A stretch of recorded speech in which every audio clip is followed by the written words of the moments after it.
అందరికీ నమస్తే. మహానగర్ వార్తలకి స్వాగతం. 2-3 రోజుల సంధి కురిసిన వర్షాలకు మూసీ నది విశ్వరూపం చూపెడుతుంది. ఆక్రమణలు ఓగా మిగిలిన కాల్వ అటు చుట్టుపక్కల మొత్తం నీళ్లు సరిపోక కాలనీలకు నీళ్లొస్తాయి. ఇది చరిత్రలో ఎప్పుడు లేనంత వర్షం పడితే వచ్చిన వరద అయితే కాదు. తుంపర్లు అప్పుడప్పుడు పడిన భారీ వర్షాల వల్ల మాత్రమే ఈ వరద వచ్చింది. ఇక రికార్డు స్థాయి వర్షం పడితే పరిస్థితి ఎట్లుంటుందో చెప్పాల్సిన అవసరమే లేదు.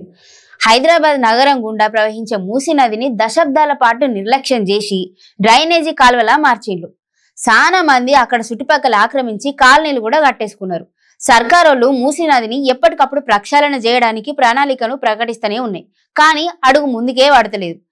ఎస్టీపీలు నిర్మిస్తామని అప్పటి బీఆర్ఎస్ సర్కారు ప్లాన్ కూడా ఇచ్చింది. కానీ ఎస్టీపీలతో మాత్రమే పని కాదని మూసీని పూర్తిగా ప్రక్షాళన చేయాల్సిన అవసరం ఉన్నదని ఇప్పుడు వస్తున్న వరదలు చెప్తున్నాయి.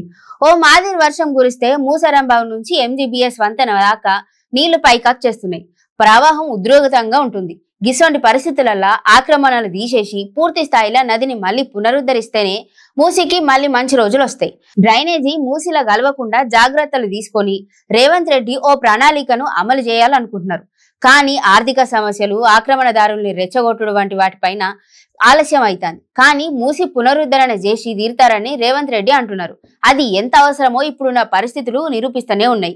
ఈ విషయంలో రేవంత్ సార్ మద్దతు పెరిగే అవకాశమే ఉన్నది.